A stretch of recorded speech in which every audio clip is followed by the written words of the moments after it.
And YouTube is live. So you can.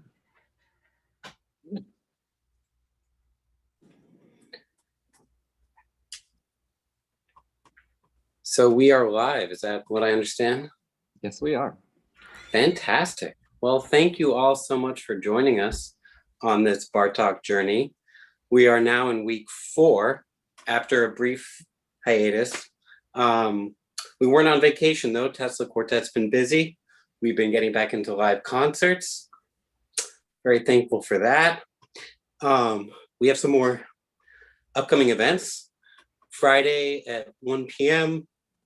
is going to be our open rehearsal. And then, of course, our performance of Bartók 4 on Saturday. So without much ado, Ross is going to introduce our fantastic guest for tonight. Hi, everyone. Thanks for joining us for the relaunch of for the second half of our Bartók series. Our guest this evening is violinist Nicholas Kitchen. Nick is a violin professor and the first violinist of the Borromeo String Quartet, which is in residence at the New England Conservatory, which is my undergraduate alma mater, and also Michelle's graduate school, where she got her master's degree. I first saw Nick perform with the Borromeo Quartet actually at the Killington Music Festival way back in, I don't know, 2001 or 2002, I think. And it was the WC String Quartet. Oh, no kidding. Wow. And one of the great things about the Borromeo Quartet and their residency at the New England Conservatory is that, at least when I was there, you were offering a seminar on the Bartók string quartets every year or every other year, something like that. It was relatively regular. Yeah, that's right. That's right. Giving the students an opportunity to dive really deeply into the music. And Nick has spent a long time not only performing, but studying in a more scholastic vein the string quartets of Bela Bartók. And he will tell you more about the research he's done and where he's been with that as we dive into the fourth quartet this evening. So help me welcome Nick, and Michelle's going to start things off with some questions. Yes, thank you, Ross. First of all, Nick, it's so wonderful to see you again in 15 years. Last time I saw you was 15 years ago. Can you believe this? Incredible. Well, I was just thinking, if you remember, first time you performed or saw the score of Bartók, the first time you've seen it, and which one was it, and how was it to you? Well, my first encounter with Bartók was when I was a kid, and I grew up basically in the community of Duke University. Both my parents were very involved there. And we had a chamber art series that really brought in very many great string quartets and piano trios, and heard really wonderful things. But I do remember when I was about 7 or 8, one of the groups had decided to program a Bartók string quartet. And for some reason, this offended an audience member so much that they basically stormed out of the room, cursing Bartók and slamming the door behind them, something of this nature. And I kind of realized that there was a subject at hand that had the chance to make people kind of upset. Now, actually, the way Bartók sounded at that time, and I really do mean the way it sounded, even in the best of hands, I think is profoundly different than the way it in general sounds today. And you can't really separate. Did the audience get used to it? Did the players get used to it? But what I can say for sure is that music of all really great music is of a complexity where you might love it the first time you hear it, or you might not like it the first time you hear it. But it's of a complexity where the more times you hear it, it starts to register with you the depth of what is happening in front of you. And I think to be fair, I really think even the greatest players took many years to get more comfortable with the complexity of the language of Bartók. And no matter how talented they were, it just takes a long time to get where you can treat his phrases in a natural way.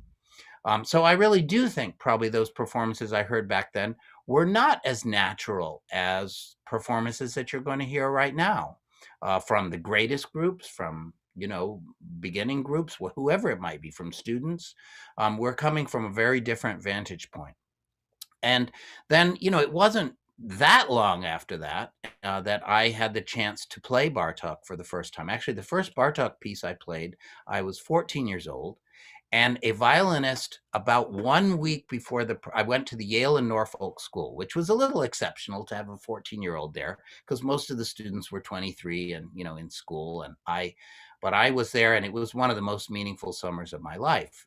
It happened to be the year that Peter Ungen joined the Tokyo Quartet, and they played basically the entire repertoire through the whole summer. It was really quite incredible, and coached us for hours and hours a day. But it happened that a week before the performance, and here I was, a 14-year-old who had never played Bartók before, the violinist for the Bartók contrasts basically broke their finger or something.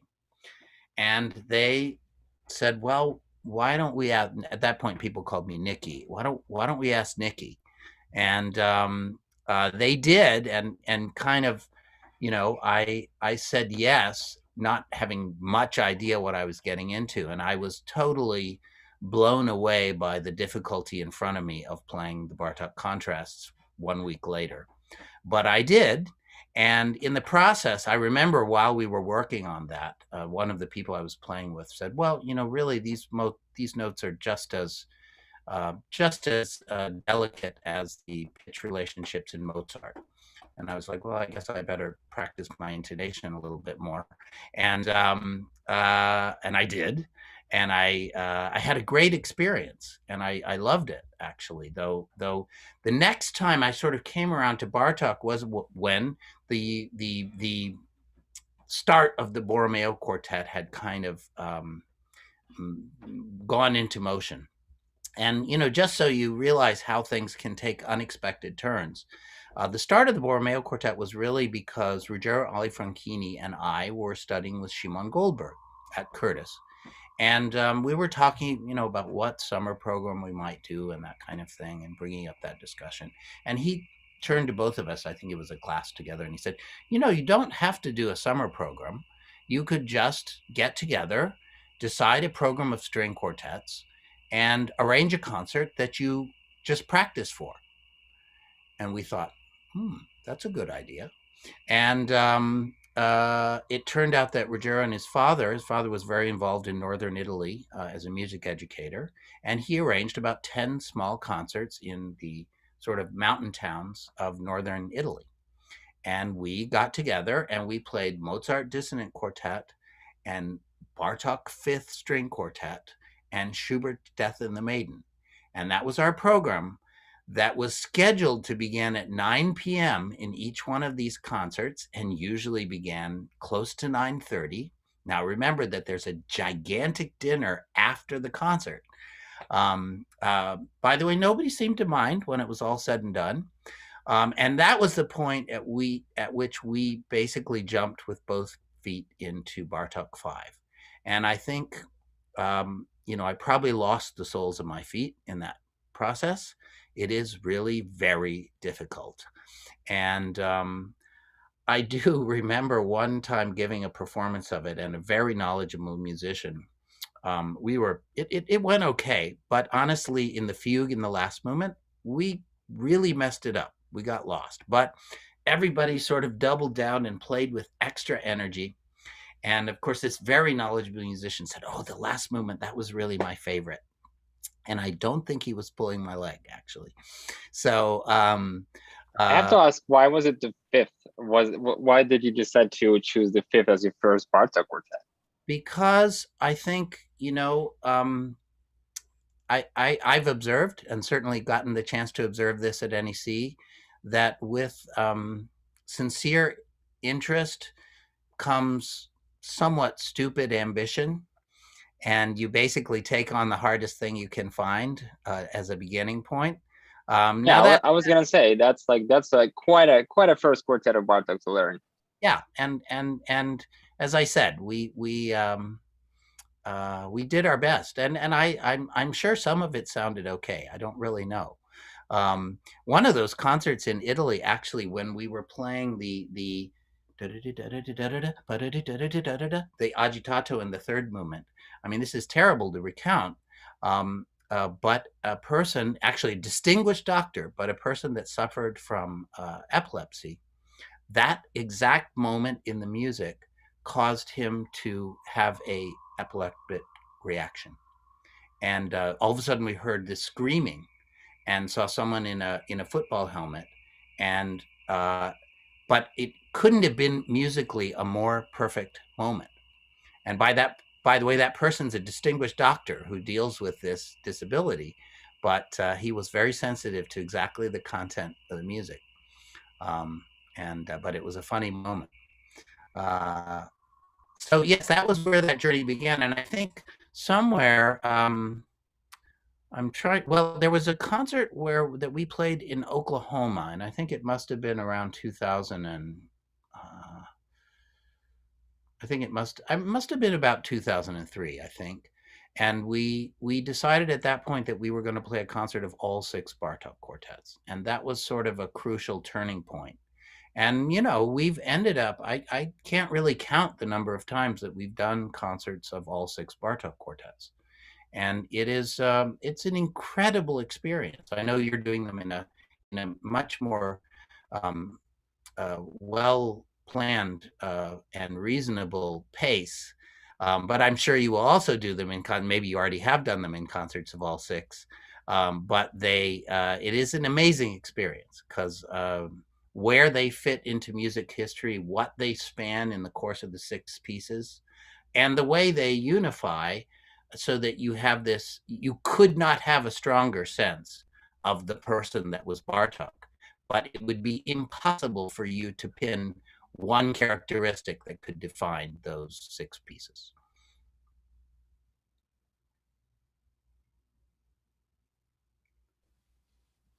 Well, why don't we get into this evening's topic, which is the 4th String Quartet. And in our conversations before this evening, we've talked a lot about I think that the process of composition and how Bartók likes to structure his music. The architecture of his quartets, I think, present a very clear image of how he conceives of the shape of the music. And maybe we could start there by talking about kind of the form of the 4th quartet and the significance of how it's structured. Well, I'll just share one thought, which I've found so interesting. And I would say that I find this true of all of our really greatest composers, is they have this, their brilliance creates a kind of a paradox.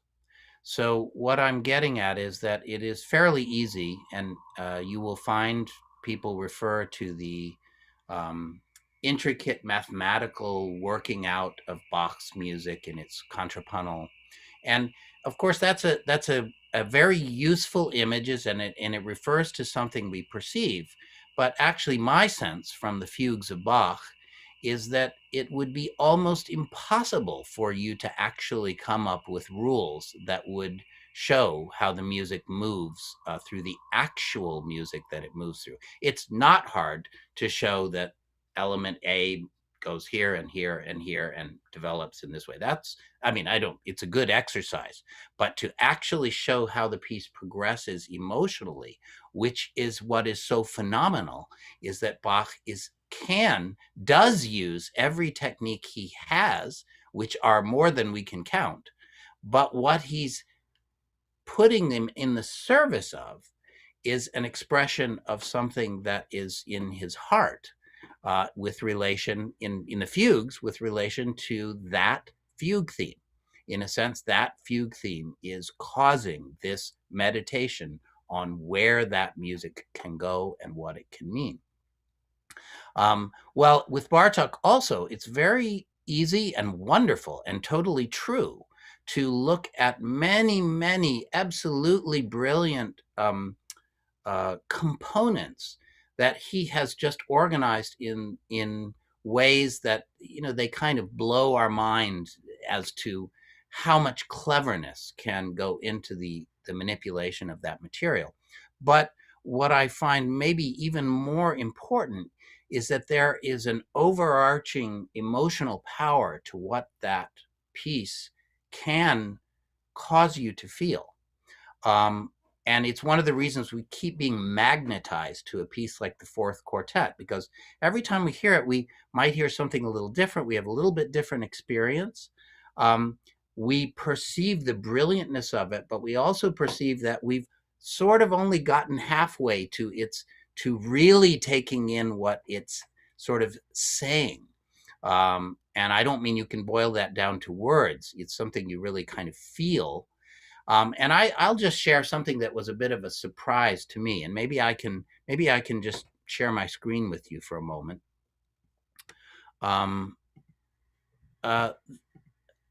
The Bartók, you know, there's so many features that are so brilliant, but I find that when playing the Fourth String Quartet, myself, I feel kind of propelled through the first movement, the second movement, the third movement, the fourth movement, to this moment in the fifth movement. And this, I kind of feel like this is almost like an anthem, like dum ba dum ba dee dum dee dee ba da do da do da dee dum ba da dum ja da dum ba da ba da da. Now that's a huge melody. Sorry, I sang it very badly, but the point is, it's a huge melody. It's followed by a canon on very much the same pitches, but in a different organization. Now, what's interesting is if you look at this interval, this whole tone, this third, and this half step, way back at the beginning of the piece, those are exactly the pitches that he is going to make that very important middle theme. Now, just holding on to that to the second, Bartók is making the most brilliant uses of clusters of half steps, that's the later part of the theme, and whole steps, that's the first part of the theme. And then the third, and even its sort of opposite, which is the sixth, which is exactly what the cello plays at the beginning of the whole piece. Now, I'm kind of pointing to that to say, now what we discussed as we were getting ready, but I'm kind of bringing up that after playing this piece for many years, I kind of started to feel that even though I can get very into each of the details, there's a kind of propulsion which goes, for me at least, it goes all the way to this moment that we're looking at right here. This is the point where every force has kind of gathered on that anthem. And every little fragment turns out to be those first notes of the anthem. And you notice the fourth here, that's what the viola does when it embellishes the same thing in that special canon area in the first movement. Now, I realize I'm speaking kind of technically, but what I'm trying to kind of say is that it is really phenomenal to realize the complexity and the power of the ear of someone like Bartók, who is so in command of every moment that we're hearing and the possibilities of that moment, but he is also so much searching for an overarching statement which has meaning in every single part of it. Now, that's the kind of emotional impact that I'm hoping, and maybe, you know, if that, you notice that also not only do we have the anthem, but we have these chords here, which I have to say are about the most incredibly brilliant quartet sound I can possibly think of. You just can't get more thrilling or more I don't know, far-reaching than how you use the open strings of these four instruments and the gestures of these gigantic kind of breeches, like they're like whale breeches or something. By the way, then it all boils down into something which matches the end of the first movement And there's all kinds of other features to that. But just remembering that anthem, maybe can I'm going to stop sharing for a second. And, you know, a lot of what we talked about, and I realize I'm touching on something which is just kind of scratching the surface. As we said, there might be that whale, and we're just kind of slightly tickling the whale. Our group and I have, because we use computers to read the music, it has kind of opened up the chance to let things like manuscripts become a much bigger part of the work that we do. And there's a whole part with Beethoven, but there's also a part that really developed in our quartet having to do with Bartók manuscripts. And fortunately, I've gotten the permission in lectures like this to share with you some of the manuscripts of Bartók to take a look at the creative process for this piece. So let me share again, and I'm actually gonna, well, sometimes this can get confusing on Zoom, so I'm gonna switch over to a different screen, and I wanna show you Bartók's starting point for the fourth string quartet. And now, you know, I was talking, at least sharing a personal feeling of the emotional propulsion of this piece. But this is where you start to see the planning side of Bartók and its immense power. This is the sketch of the fourth string quartet. And you see, this is movement 1 and movement 2, movement 3, movement 4, and movement 5. And already, and you see the little textures here, and Bartók is showing us the symmetry he wants with these movements, the symmetry he wants with these movements, and the centerpiece of the third movement. Now, by the way, just so you understand what happened with this, this is what it looks like when you look at it on a sound file. And I think you will see that it pretty much perfectly matches the symmetry. You can see these margins between the movements. Pretty much perfectly matches his little sketch. Now, where that goes even a little further, and this is where it gets pretty fascinating, what you're looking at here is the first sketch where he started writing out the fourth string quartet. And what you see here represents pretty much every pitch that remains in the final piece. You notice that there's not any dynamics. There really aren't any slurs or articulations. It's just pitches and rhythms. Now, we mentioned that one interval that was turned upside down to the cello. You notice that the cello part is extremely secure here. But I'll tell you, there's something which is not how it will eventually end up. And many of you if any of you who are listening might have played this piece, you know that this piece is in 3/4. There are, 4/4, 4 beats per bar. But when Bartók started this, there's 1, 2, 3 beats per bar. And in fact, he really wasn't sure it was going to be in 4. And then, you know, there are various ways of looking at Bartók where you say, well, he was trying to get rid of bar lines and all of those things. By the way, with someone this complex, all of those things have truth to them. But I think you see here on this page that where these little bar lines are really mattered a lot to Bartók. And he is uncomfortable with how they are turning out. And he's moving them all over the place, including sliding them over here. Now, when we go on a little bit, this is the whole page. So here's where it started in 3/4. Here's where he's bouncing the bar lines all over the place. And here is that little theme that I sang a tiny bit of, which is such an important part of the string quartet. And those are those pitches that match that anthem that I pointed at the beginning. But here, they only get to be just a tiny little portion of that anthem. Just, it starts out and then it gets stuck there.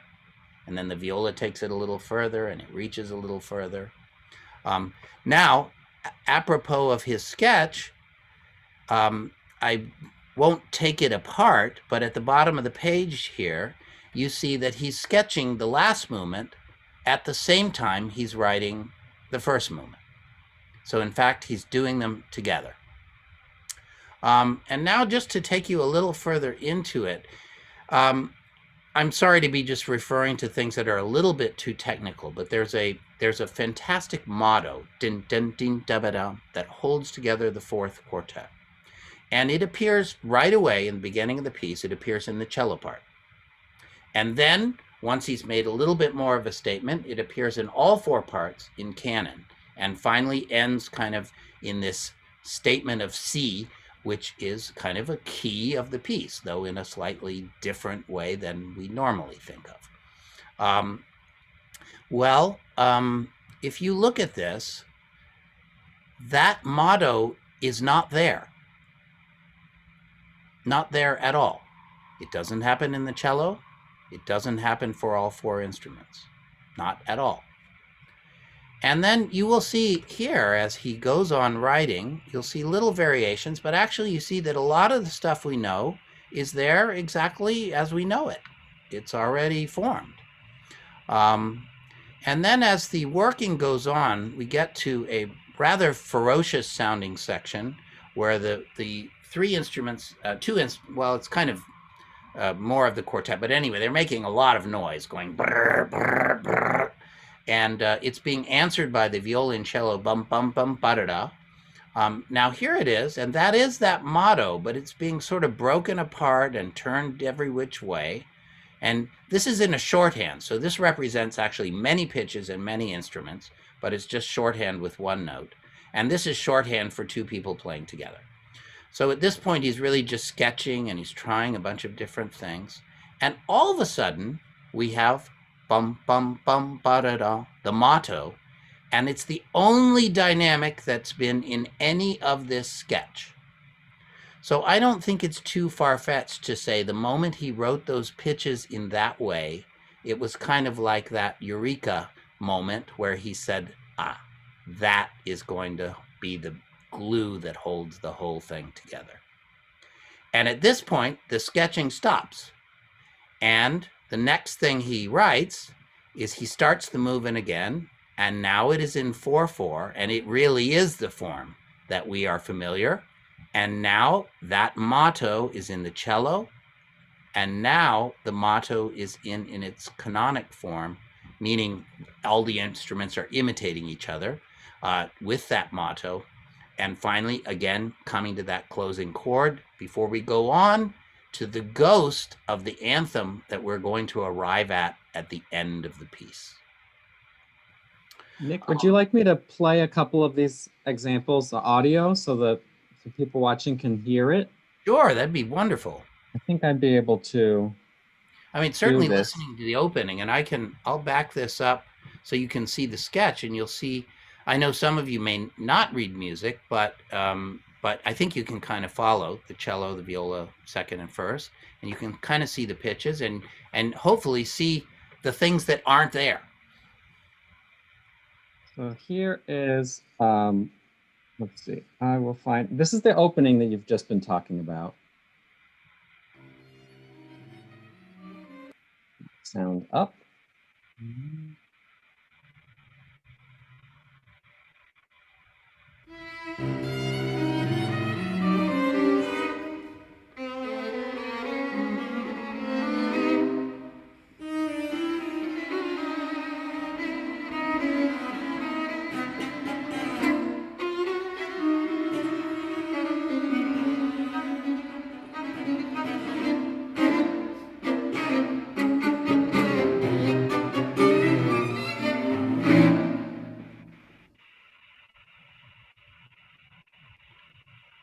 So that was the opening. And then why don't I play that bit in the finale you were talking about? Wonderful. Yeah, it's a little hard to find in the middle there, but maybe you know about where it is. I think, let's see how good my needle drop.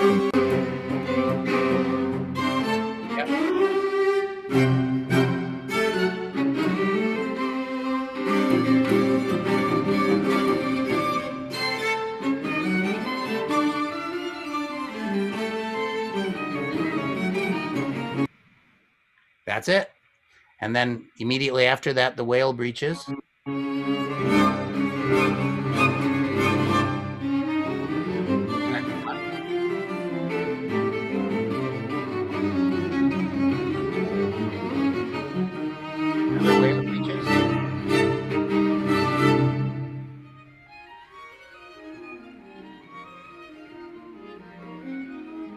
course, when you hear that kind of ghostly imitating that you just heard, when you hear that, we are going back to that sort of ghost of those pitches that we were introduced to right at the beginning of the piece.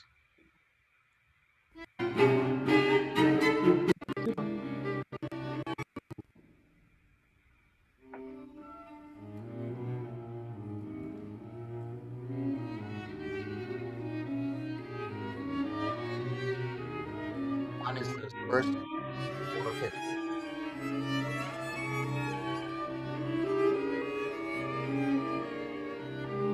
Now listen to the viola.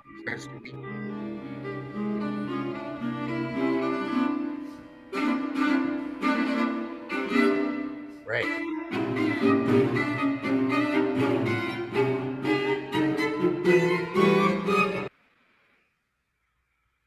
Thank you, Ross, for doing that. That's very meaningful to get to really turn it into reality. Yeah, yeah. So because remembering it between today and Saturday is a long time. Yeah. So, not to mention Friday, and you have other things to rehearse. So,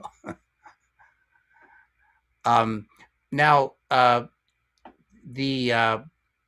what I'd love to show you a little bit more, if I'll go back to screen sharing, is so I think you get some sense of, and this is what manuscripts can do, and this is the same for Beethoven. And even though there's a legend that Mozart never corrected anything, I can tell you from looking at a lot of Mozart manuscripts that is actually not true. He changed a lot and was not afraid to at all, and there are major crossouts of wholly different material and big changes. But of course, that doesn't mean that there aren't some absolutely miraculously clearly envisioned sections that just seem to roll out of him as if, and we know that he probably did have them in his head totally complete. But with Bartók, I want to show you something that really was not complete. And maybe, Ross, since we're a little bit, thank you for coordinating on this. Do you think you might play for people the beginning of the third movement?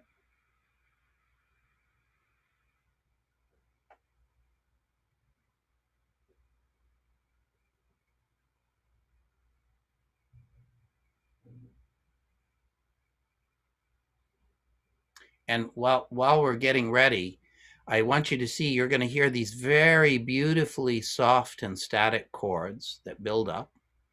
And you see, again, Bartók worked quite hard on these, and he tried different ways of organizing the meter. You see the bar lines change. We'll get back to it in a moment, but let's listen to it first.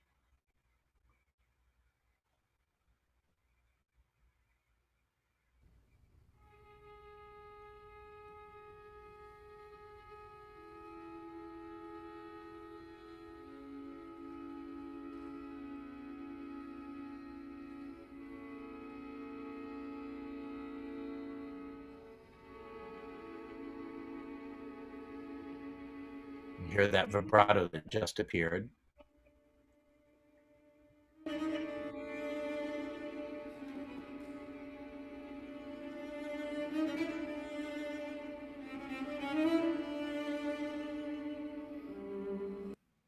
Great, thank you.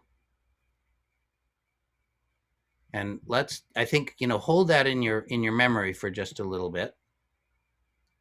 And you see what you're hearing is, those very beautiful sort of suspended chords. And these happen to be a whole step apart. So there's G sharp and F sharp and E. And then we have C sharp and B and A. And that's 3 pitches that are like this, then a little skip, and 3 pitches that are like this. Now, what's so amazing with Bartók, and I know Ross was talking about this when we talked earlier, is that the 2 pitches that the cello plays are the 2 pitches that are left out between these little not triads, but tridents, let's call them. And of course, that's that kind of pleasure in symmetry. Now, the thing that might be tantalizing is to feel like, well, that's so beautifully symmetrical, and I'm sure all the chords are that symmetrical. Well, there's a section later in this movement where the second violin and viola do the most marvelous clustered chords underneath a canon between the first violin and cello. And I can tell you that I'm sure there are people who can analyze every one of those chords in a way that has a great deal of logic. And it's an extremely valuable thing to do. But there's also a point where it is quite miraculous, the absolutely exquisite way Bartók heard and predicted and organically incorporated this gorgeous, complex texture. And of course, that is really just, I'm sorry to sort of just make it simple, but that's just a genius. I mean, it is, I know for myself, Bartók Fourth is like this, but I know when we play Bartók Sixth String Quartet or even Bartók First String Quartet, some of the slow counterpoint where he's really attempting to be fully expressive, I simply cannot believe that he could pick pitches as beautiful as he has to go against each other. And this is the same when we hear Beethoven or Mozart. There are certain things we can explain, but as my teacher, Szymon Goldberg, said, there's a certain point where talent is beyond any explanation. And I believe that these pieces of music they don't just go to that area, they live in that area. Well, anyway, this chord is not hard to explain, and it's absolutely beautiful, and its symmetry is absolutely beautiful. But I think you see that, did you hear in the recording how the quartet added the vibrato, and it started to kind of, undulate? Well, the way Bartók left it just has, like we see here, the word vibrato.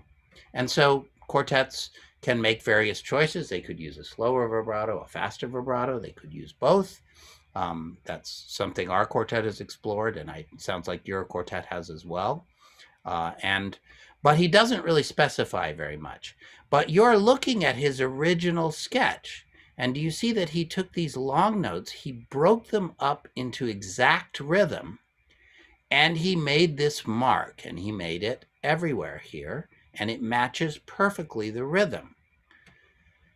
And then he proceeded to never, ever explain that to anyone. So we have no idea what he meant, nor would he want us to really try and figure it out, because it was his decision to get rid of that idea.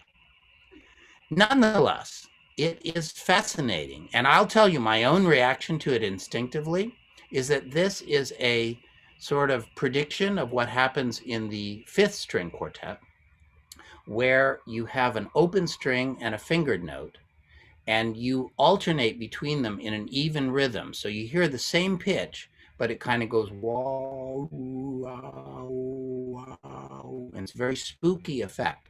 And I feel like there's no open strings here. He can't really do that. But maybe he was expecting something similar, where you kind of made this rhythmic checkerboard of different tone qualities that would create a kind of a sense of mirage or mysterious kind of mirage.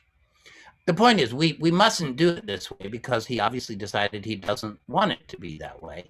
But it's absolutely fascinating to see the fact. And it also means that he was really imagining some kind of a rhythmic substructure that probably was not completely contradicted, even though the cello part is naturally supposed to give the impression of improvisation and freedom. So all of this is, I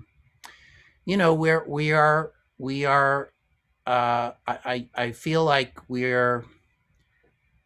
when we learn about these things, we in a sense, what am I trying to say? Again, speaking about these great composers, I think we learn some of their techniques, and they are really great insights into some of their cleverness and things they may have used.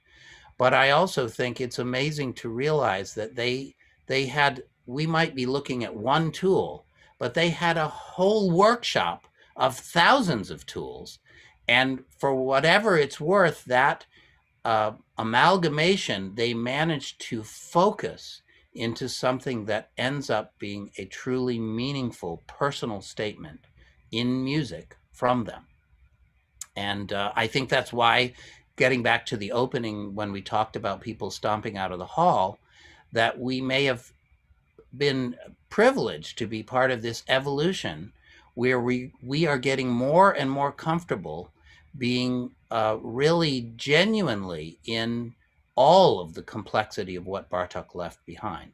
And I think we may be getting to the point we might be getting a little closer to the emotional life that must have been what he felt about the music. But it's a long journey, and we all kind of have to help each other through it, it seems to me. Wow, that was great. And you know, Nick, usually we have lots of questions from the audience, but I think everyone is sort of dumbstruck by just the sheer breadth of the knowledge you have just bestowed upon everybody. And you know, honestly, that actually brings a question that I wanted to ask you. Do you think that's complex? So Bartók is an interesting character. There are composers that are, let's just putting very simply, there are composers who are, you know, kind of a more simplified composers. And Bartók, in that sense, you know, he was inspired by folk music.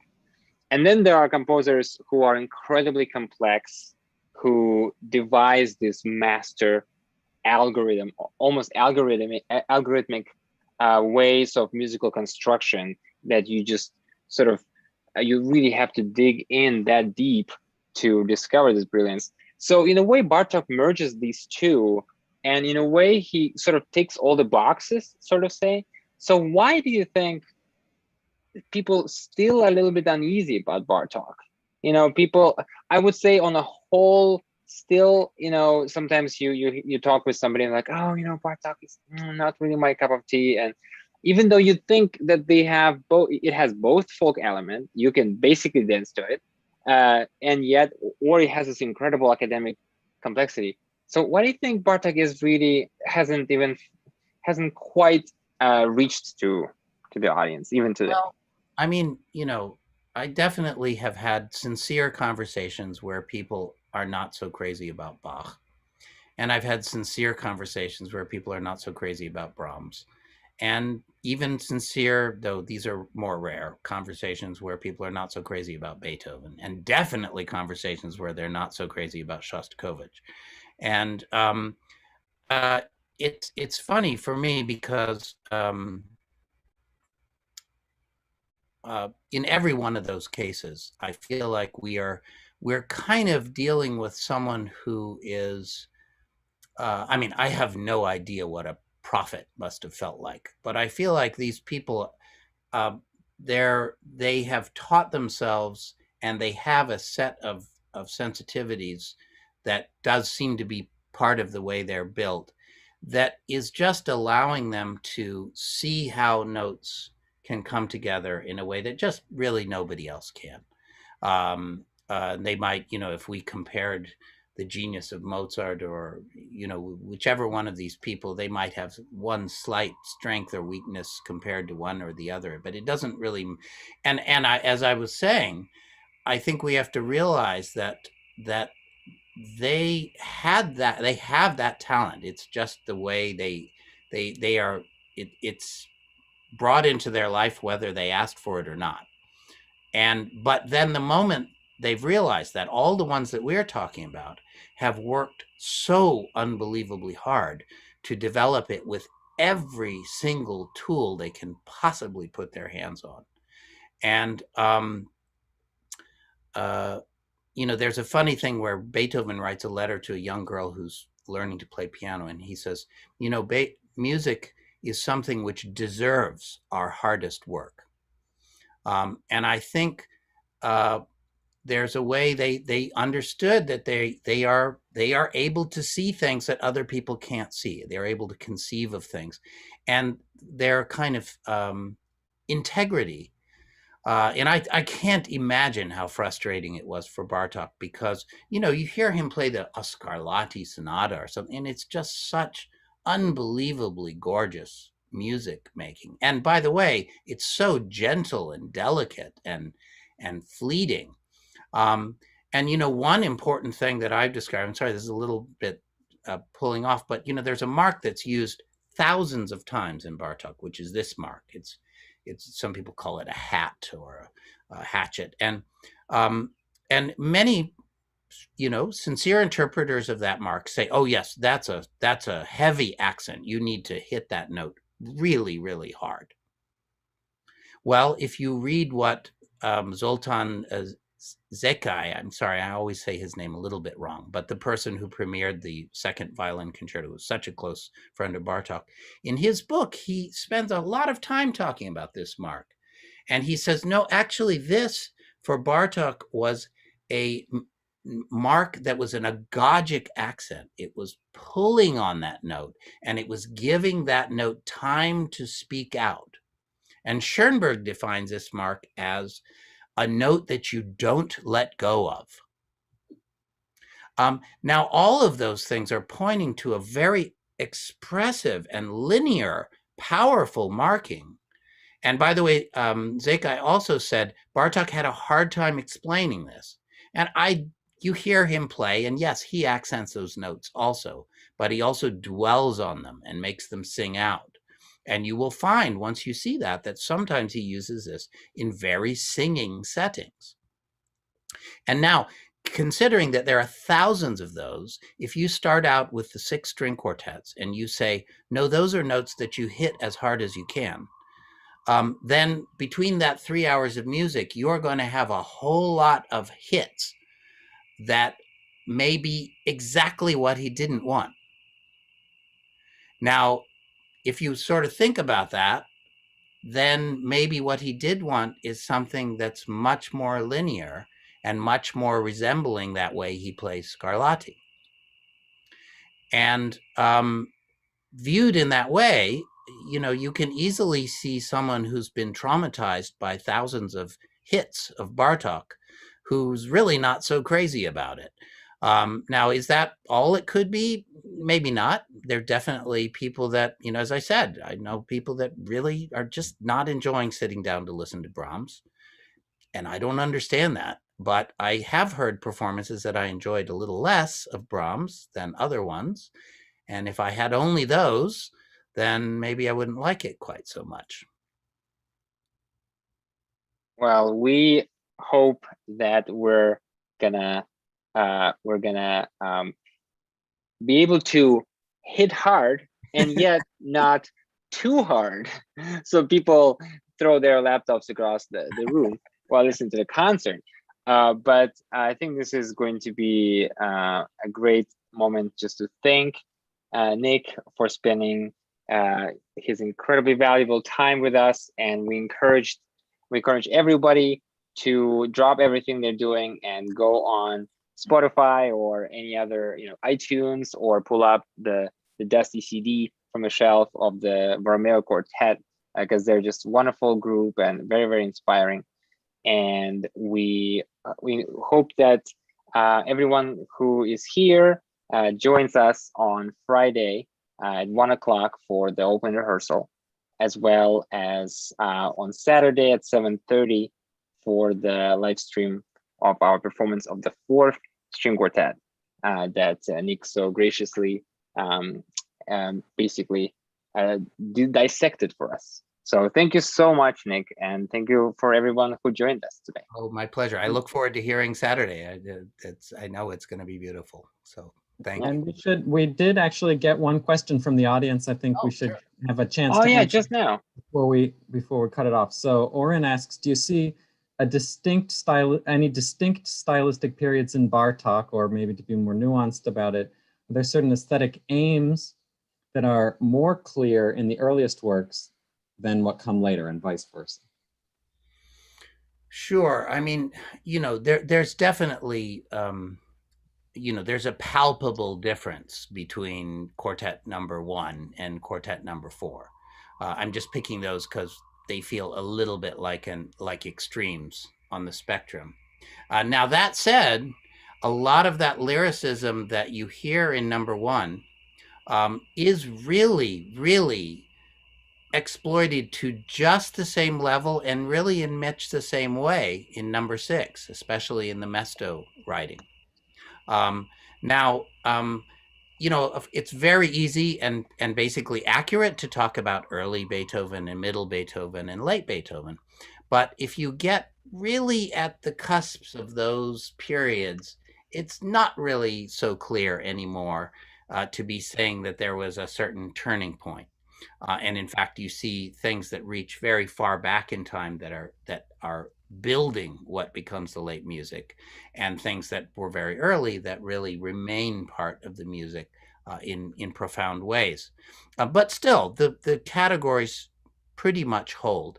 And when you look at the first quartet and the first movement of the second quartet, there's a kind of romantic sense, a sense that a lot of sonorities from the 19th century have been changed, really changed. So it is no longer that 19th century texture, but it is evoking a lot of that emotional basic response. And then by the time you're in Quartet 3 and number 4, you have really entered into something where he is sort of playing with chemicals that nobody knew existed. And he's doing things that just, you know, the way he's combining clusters and the brilliant ways he's putting them against each other is really part of just a totally new language that you just is a complete transformation. And admittedly, I do think number 5 already reaches a little bit more back into some of those sonorities he loved from before. So it's really both. It's really that hard-edged brilliance of number 4, but it's sort of reveling in some of those sounds from before. And then by the time you get to 6, it's really joined at a level that I would say it's almost like it's summarizing all that came before. Now, again, all of that is just my sincere description of perception. And there are a lot of ways you could sort of slice up the analysis of it. But I do think that sort of one voice and then the sort of sharper voice and then the kind of synthesis, to me, that feels like a meaningful sense of the overall geography. That's great. Well, thank you. Thank you, Nick. And thanks to everyone who joined. Just a quick reminder for everyone who is feeling very generous. This is a little bit of a labor of love for us. It took a lot of time for us to put this project together. So if you're feeling extra generous, please head over to Tesla Quartet and give us a little bit of a donation if you feel so inclined. But for tonight, we'd like to say goodbye and thank you so much for joining. Thanks, everybody. Thanks, Nick. Thanks. Thank you.